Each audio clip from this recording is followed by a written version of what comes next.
Alrighty, boys and girls, that is officially a wrap for the Khan video. And if you ever have thoughts of getting yourself a fake mustache, don't do it. Thank you for watching.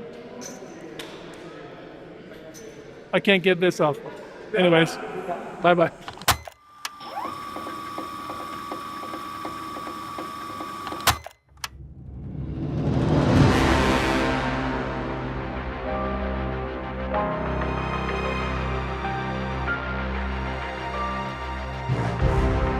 One, two.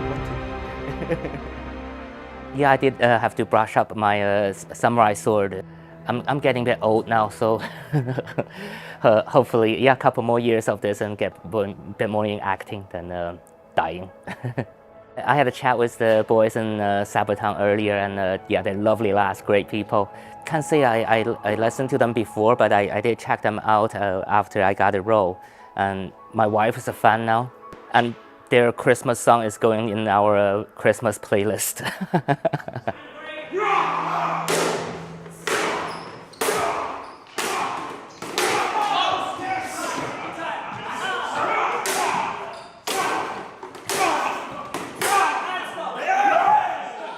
Adam, the director, got in touch with us.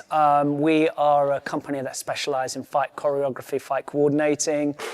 He'd obviously seen some of our work and asked us if we'd be interested in working with Sabaton, and we were like, hell yeah. Especially when he kind of pitched the idea of all these famous swordsmen or famous generals fighting against one another, and we thought, you know, that's exactly our wheelhouse. We thought, yeah, we can help out. So Adam was asking for 3 specific characters from history: Genghis Khan, Miyamoto Musashi, and William Marshall. I think what we've come up with is quite cool. It's quite stylized. We've tried to be specific to the individuals that we are fighting. You know, that we've created these fights for.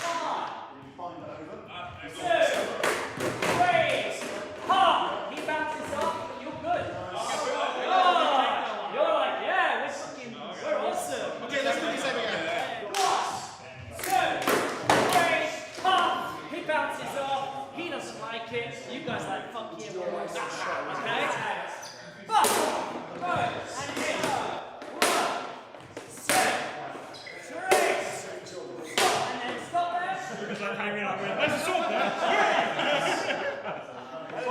So the main actors, they've all had some experience with fight in the past, and it's just about kind of adapting it to the choreography to fit their bodies, work to things that are comfortable for them, but also look really good on camera and effective. So that's been fun, kind of learning how they move. As with Sabaton, well, you know, they're game, they're up for anything, and it's been great to hear them have some ideas. There's a hero stunt, which Chris partakes in, which, you know, has taken a bit of figuring out safety and how to make it look effective. But we think the hero shot's going to look really awesome. And he's like game for it. I guess the only thing is we're all getting a bit older, so we can't jump around like we did back in our 20s, but they're doing a great job. 4, you know that you're going to have to roll out. Okay. Okay? 1, 2, 3, 4, yeah? Yeah.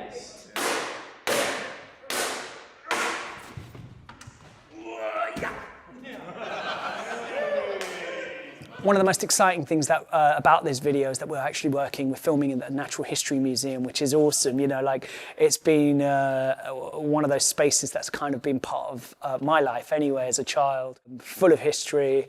And, you know, I've watched so many films and TV shows where they've shot this, so it's really exciting to kind of film this there. But obviously make sure that we look after the decor.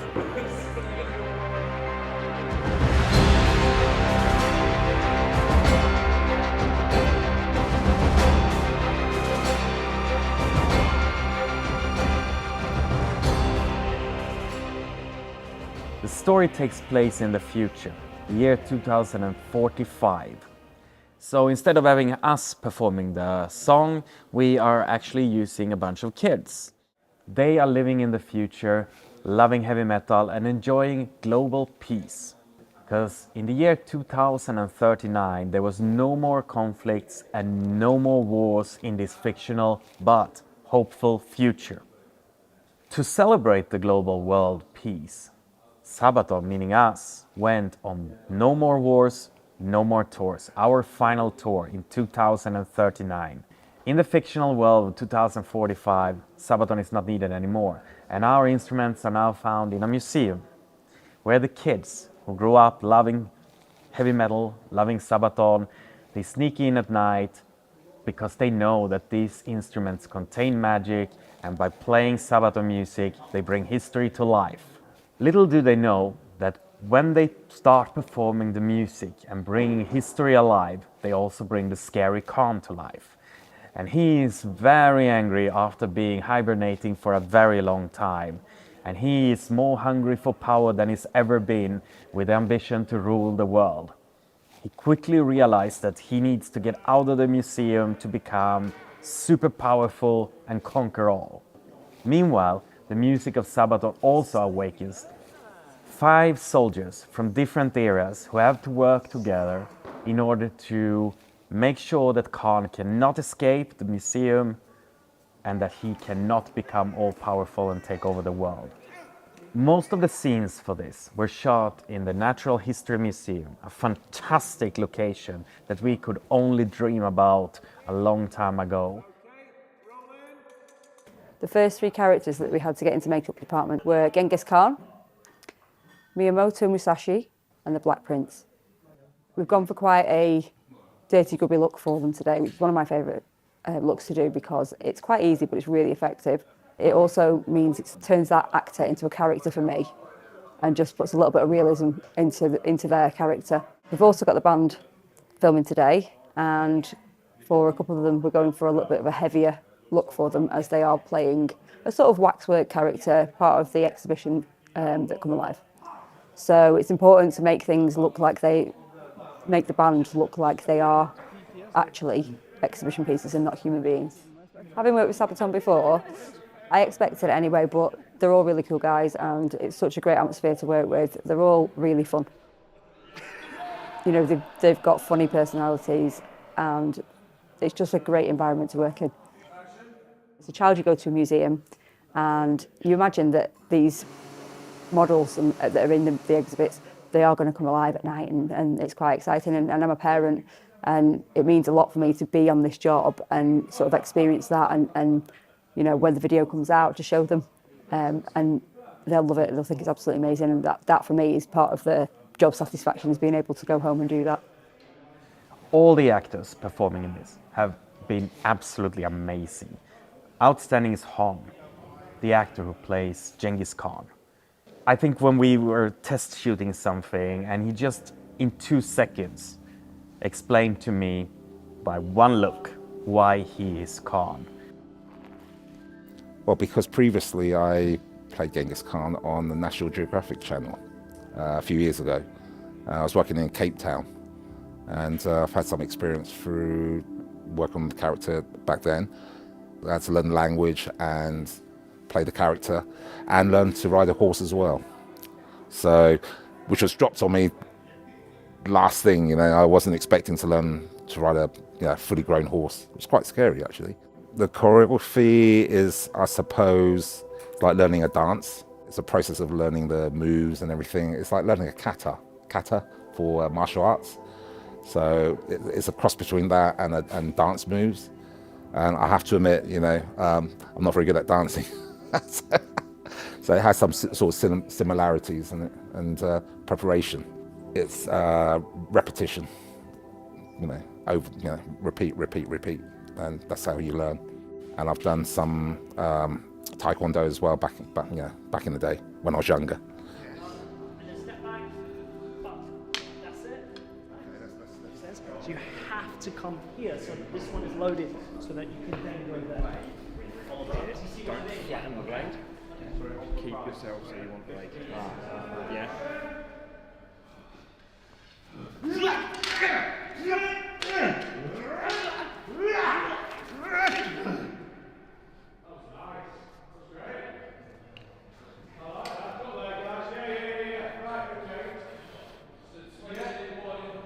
It's just so much easier to learn without the costume on, isn't it? Because you have that freedom. But as soon as you don this, it's heavy and it's bulky. I haven't been in the museum for about 40 years. So this is the first time I've been inside here. So I'm actually looking forward to actually going in the building, you know, upstairs. And action!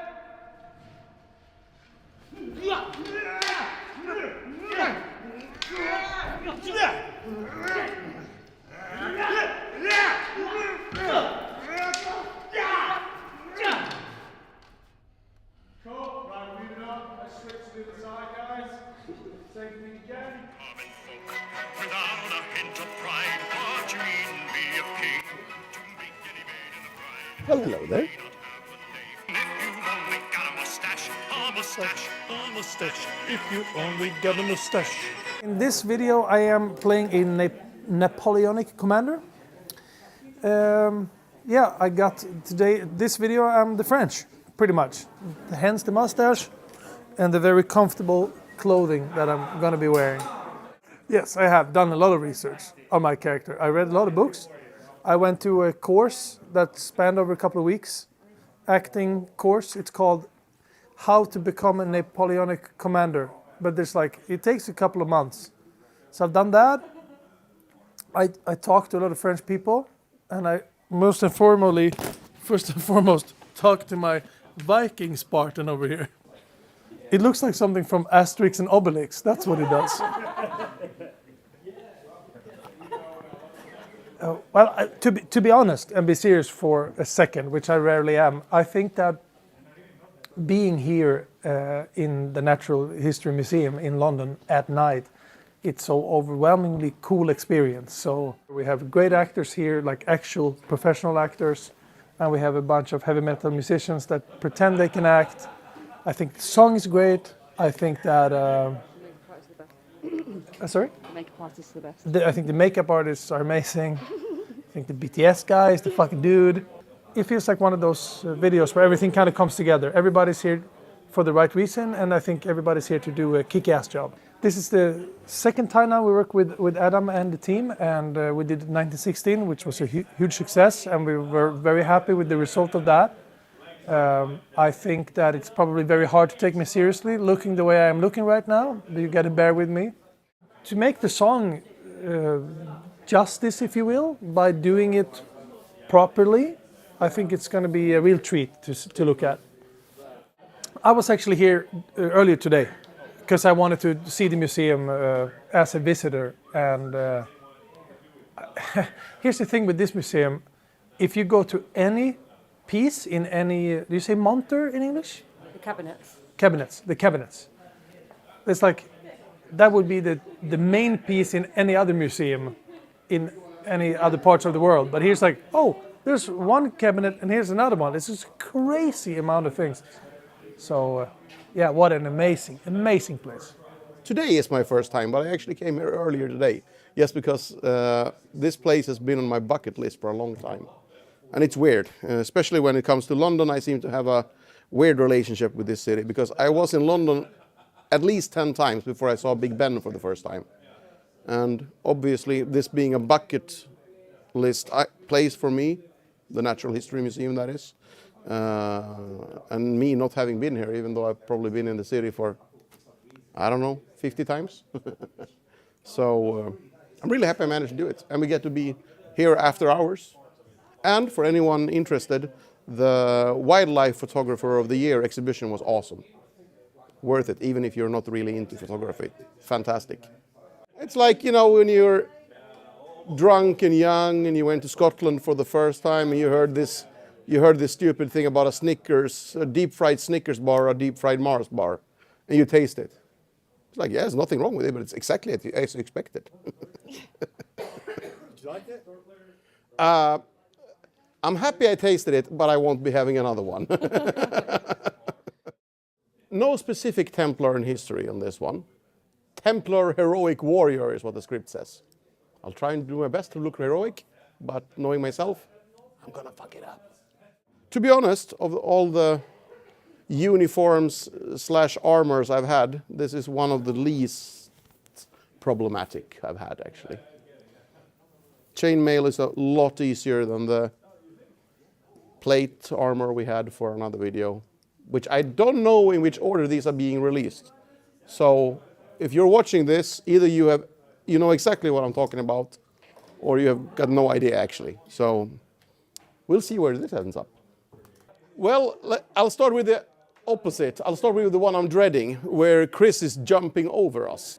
I'm considering calling a stunt double actually, because if he messes that up and he lands on us, we're dead. Trickiest part is with the choreography, I think, or the battle sequence, is us synchronizing. We have done similar things before, and it's usually not the problem isn't really for a single person to learn their part, but for us to be exactly in the right place because they want us to sync and lock the shields. And we practice with one sort of shield, smaller, rounder. Now we all have very different shields than what we practice with. They've got very different shapes and sizes and grips. So actually making a shield wall like that won't be very historically correct, and it's going to be tricky. And I don't know what sort of weapons we'll be having, so I guess we'll be hurting some fingers and faces and arms today while doing that. I got involved in the project because my company, True Edge, we were approached to do the fights for this project. Rashid Sabitri, who was the stunt coordinator on it, he was asked, we've got one more person to cast, we need a tall, bearded knight. So yeah, I spoke to Adam about the project and about this character in particular and how Sir William Marshall fits into the world of sort of historical fight, historical warriors. Generally, first thing we do is, as a team, we have a chat. What do we know about the project? What do we know about the era, the characters, the story arc of the project? Then, if possible, we get into our studio and we get some weapons out and we have a play. We start to put together some ideas based on what we've researched, what we've discovered, what we know about the characters. And then we start to put down some choreography. Now, choreography is always flexible because you never know the location you're going to be in or who you're working with. And in this particular instance, we were really lucky we actually got to rehearse with the actors themselves, which doesn't always happen. And I think that will actually show in the final project that we had some time together to rehearse and train and hopefully put across a really good fight for the project. Yeah. As soon as we got that call to work with the band with their profile, Sabaton, it was really exciting. And knowing what we were bringing to this particular project in terms of the historical fighting was, kind of the melding of two worlds. And it's, very exciting.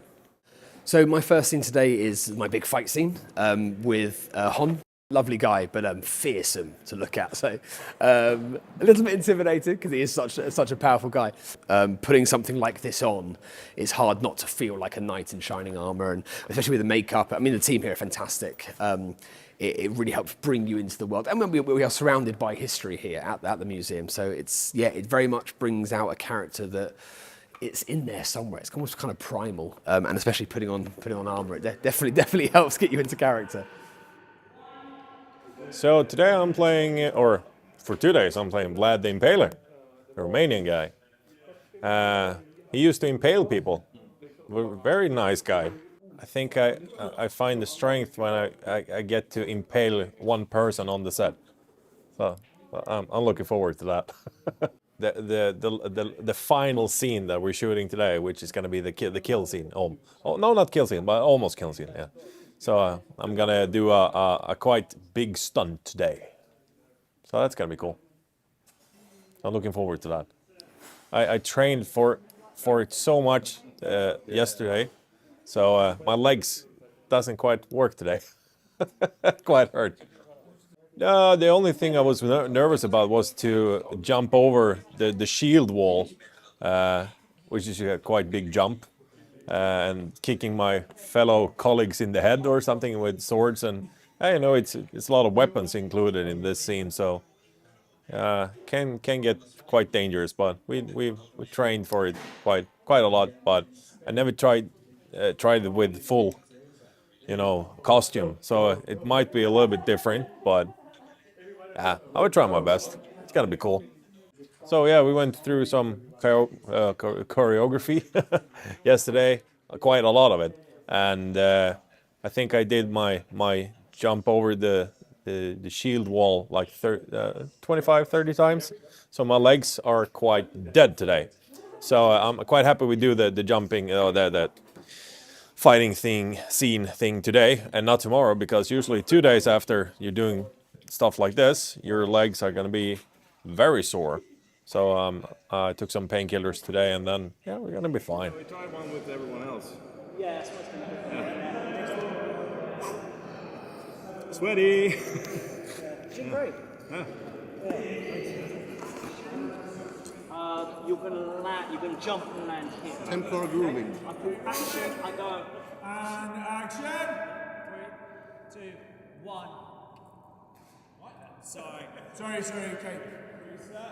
Okay. You're gonna count after we say. Yeah, I'll do a 3, 2, 1 this time. It's fine. I got a little excited.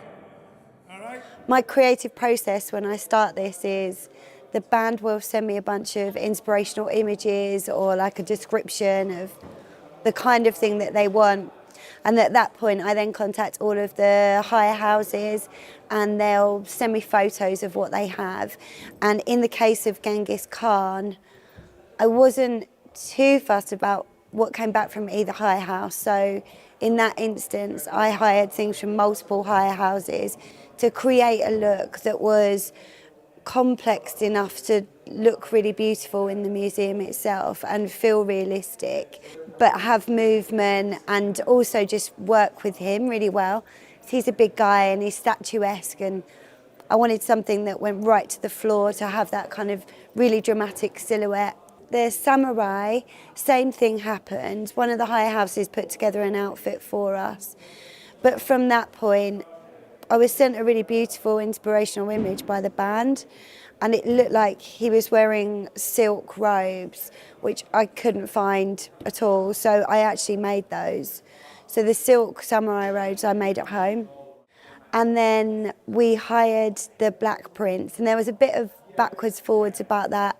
We changed his character a few times, but Adam, our director, was really keen that it looked really kind of complex and he looked really gnarly. And so the way that we put the band together was each band member chose a historical character, a bad guy I suppose, that they wanted to be. So our Napoleonic commander, our Templar knight, they're like quite specific costumes that we can just do straight hires for. However, we've got things like the Viking and Vlad the Impaler, which have a bit of creative license. Generally, these outfits were created over, like the Vikings were created over centuries as well. So we can be a bit more creative and we can put together different ideas. For those, we hired a bunch of real furs, cotton layers, some bindings, and we just get really creative and kind of throw it all in. And Vlad's were great because we got to look at like historical paintings to design him. And again, loads of layers, different kind of beltings, leather layers. And I made his hat, which it's quite fascinating what you can do with a glue gun and some stick-on pearls. But yeah, broken down as well to make it look really old. And Pa was our Roman. That's something that we really have to follow creatively and, you know, historically properly. So he's another one that we'll hire in and kind of learn historically how to put the costume together, which is really fun. But they absolutely weigh a ton, and poor Pa by the end of it he was in trouble when we took that thing off last night. It works like a really lovely family, like everyone gets on really well and works hard to pull it together, to each have their own creative input. And I think working with a team that you get on so well with, it's a pleasure and not a chore, because we do so many long hours that you need to be within that family environment to not push each other's buttons more than anything else. But yeah, it's work to treat, and hopefully the video will, I think that shows. I always do ask the band, you know, what is the song all about? At the end of the day, they wrote the music, and it's only fair that we take as much of those ideas as possible and use them as a foundation on which to build the concept. Pa, he always has a really solid idea.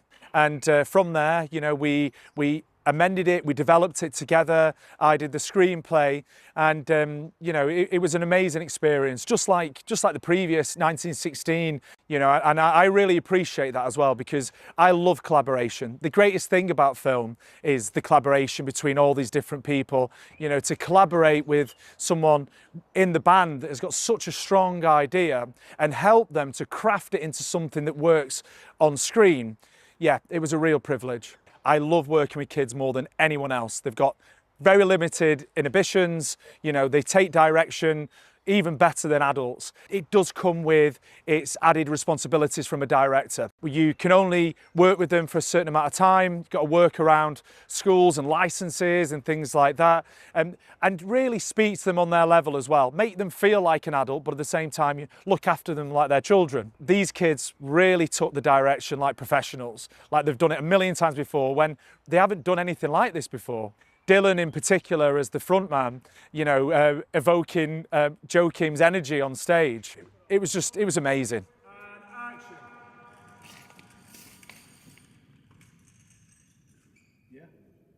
And that's a wrap, everyone, well done. To me, this is the best job you can a man could have, isn't it? If we're 12-year-old boys, this is what we play. You know, you pick up a stick and you play this, and then now we get to dress up properly, get the proper looking things, and everyone on they're just great, so supportive, and then helping each other. I bought their latest vinyl and I brought in, and then they all signed it for me. So happy days, man. The kids that are performing our song, they have all spent a lot of effort learning the song. We did not want this to be some kids playing air guitar without it looking natural. So all of them have talented and by very hard work learned the song by heart, and not only played against the song itself, but they actually play it without any recordings.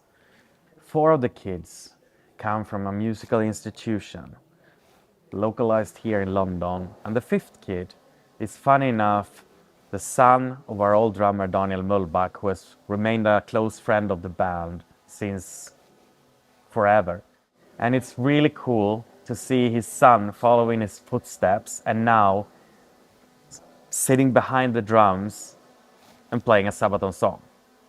Per called me and he said, "Do you think Leo wants to be a part of a music video with Sabaton?" He texted me. No, he didn't call me, he texted me. And I said yes, without even ask Leo first. So I said yes, absolutely. And then I told him, yeah, Leo, what do you think? Would you like to be a part of a music video with Sabaton? And he's like, yeah. Then he's been practicing for like a month now. He totally nailed it. He's such an incredible talent drummer. Yeah, so I was at home and my dad came up to me and said that he got a message from Per that he wanted me to play drums in their music video in England. So I got very happy. To know the song, I really just listened, trained, listened every day. In the museum yesterday was when I got into the big place, you know, the whale. It was amazing. I've known Sabaton since, I think, when they played at Wacken 2019, I think, when I grew my hair, and it was just a coincidence that I was looking like Hannes. It's a really cool thing to be a part of and to be away from school. All his friends ask like, yeah, what are you gonna do? Yeah, I'm gonna play a music video with one of the biggest metal bands in the world. Yeah, okay, you can go.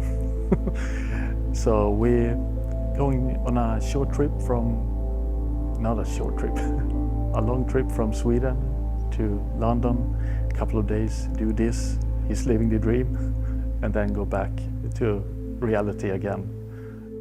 I was in Sabaton for 13 years, and through all these years we've been good friends, and even after I left Sabaton, and we've kept in contact all these years, and to be able to do this is great, just great. I mean, I've known Daniel Mullback since I was long before Sabaton. We stayed friends, and it is quite special to see his little kid with the same energy that Daniel had when he was a kid and following in his father's footsteps and now playing a Sabaton song. Sort of closing was circle, and to see Daniel, Hannes and Leo working together to build up the drum kit here behind me was kind of emotional, I would have to say. Right guys, that's a wrap everyone, well done!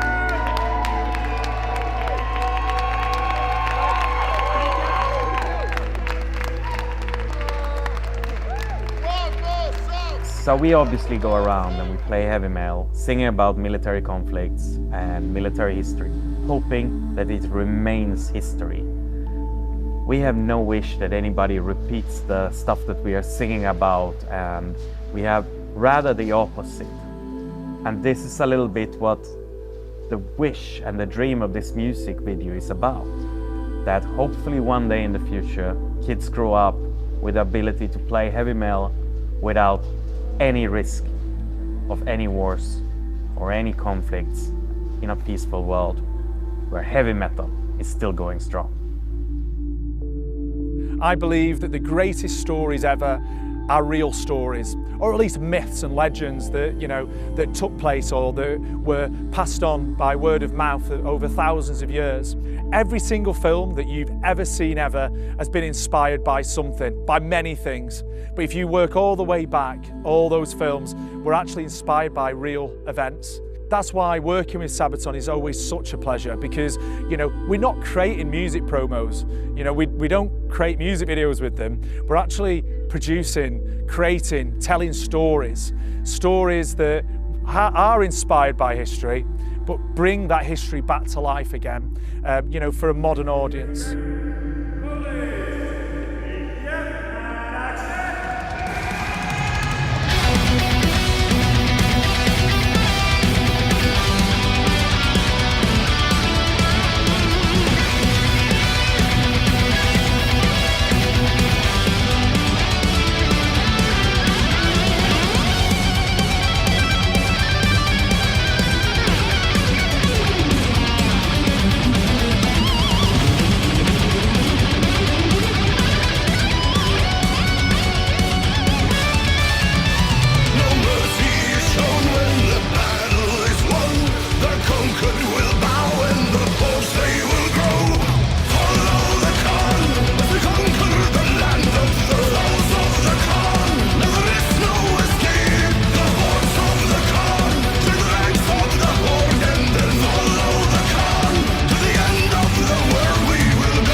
Smashed it, yeah? I feel good.